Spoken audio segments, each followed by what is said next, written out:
Welcome back to the David Pakman Show. I am still your guest host, Brittany Page.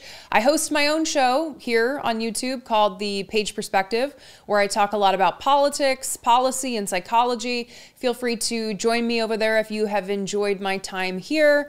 And thank you for joining me. Vice President and Democratic nominee for President Kamala Harris is preparing to sit down for her first big interview since President Joe Biden stepped aside. And there was a lot of pressure on her to sit for an interview with the media.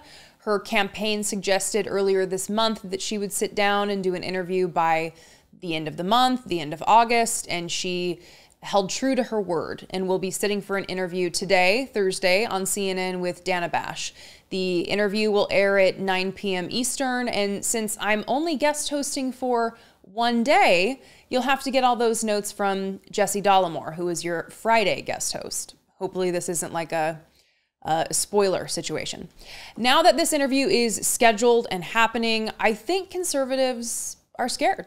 We're starting to see glimpses of this, including how prominent figures in conservative politics and media are responding to her scheduled sit down with Tim Walz by her side and Dana Bash doing the interviewing. Let's start with CNN's own Scott Jennings, who called Kamala Harris's decision to sit down with Tim Walz weak sauce. Is the line now going to be, well, why isn't she doing it by herself? Yeah, I do think people are going to bring that up. Like, I have great confidence in Dana and CNN to do this. I think it's incredibly weak sauce to show up with your running mate. The fact that they don't have enough confidence in her to let her sit herself, the actual top of the ticket, and do a single interview. In fact, I think the hand-wringing and the gyrations over this over the last month show a troubling lack of confidence in her political ability, which also makes you wonder as a voter, well, what kind of president would you be if this kind of a small-time decision, can we do an interview or not, what does that look like for your decision-making process, so on? So, yes, I think Republicans are going to think it's pretty weak to show up with effectively someone to take up half the time. I wonder how many of you are thinking, like I am, if Tim Walz wasn't joining her, would they be complaining about that? I mean, isn't this just another example of how can you win with these goofballs? If Tim Walz wasn't there, they'd be like, where's Tim? Why isn't he supporting her? Why isn't he being open and transparent about his intentions and goals? But aside from that, it isn't unusual for a party's presidential nominee to be joined by the vice presidential nominee for an interview. Here is Mitt Romney and Paul Ryan sitting together for an interview. Is this weak sauce? Is it weak sauce, Scott? And we had another classic example of hypocrisy, this time from Jesse Waters of Fox News. We have a mashup from ACYN on Twitter. You'll see Jesse's current complaints today, followed quickly by a little flashback with two familiar faces. Her handlers don't even trust her to survive a softball CNN interview. So Coach Walz is going to chaperone tomorrow night at 9. Mr. President, Senator, I don't know what we have to talk about. It's been pretty boring. Truly, how disturbing is that clip? These people have no shame. And Jesse Waters is fresh off the controversy surrounding his sexist comments about the generals having their way with Kamala Harris. And he has the audacity to use similarly insulting language about Walz being her chaperone for the interview because she can't be trusted to answer questions alone. We know Kamala Harris is a strong, smart, capable woman who does not need a chaperone, but who wants to show America who this ticket is. Tim Walz is a fantastic pick for vice president, and he adds a lot to the ticket, unlike, J.D. Vance or the one before him, who all of Donald Trump's supporters wanted to hang. But we have another shameless figure in conservative circles, who you'd think after the promotion of her book, where she admitted shooting her dog, Cricket, she wouldn't be interested in making the rounds as a commentator anymore. But no, here she is, Kristi Noem, governor of South Dakota, providing her own analysis of Kamala Harris and Tim Walz sitting together for a joint interview.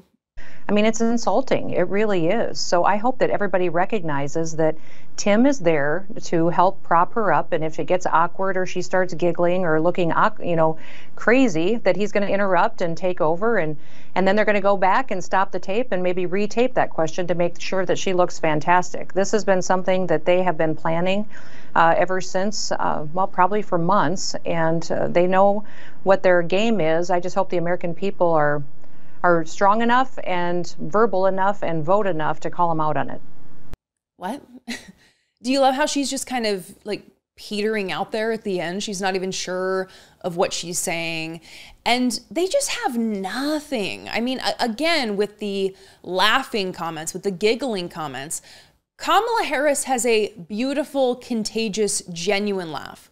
The Chiron there said, similar to the theme of all the comments that you've been hearing, that Tim Walz will act as a cover for her incompetence. And this is the typical move when dealing with misogynists, so it's not surprising. Her success is due to a man. They don't like the way she laughs. They don't like the way she talks. They don't like the way she acts. She needs a man to cover for her because she's just not that bright. And Kamala Harris is a black woman. So not only does she get the misogynistic attacks, but she gets the racist attacks as well. It's disturbing. And we know, and they know, that her sitting for an interview alongside her VP is fine, is typical, is expected. We saw Romney and Ryan together. We saw Trump and Vance together. And now we're going to see Harris and Walz together. And I, for one, can't wait to see the conservatives panic even more when Americans continue to support this ticket in greater numbers after seeing what Harris and Walz plan to do for Americans. Artificial intelligence has become an integral part of my workflow every day, and one of the most powerful and unique AI tools I've ever come across is MindGrasp.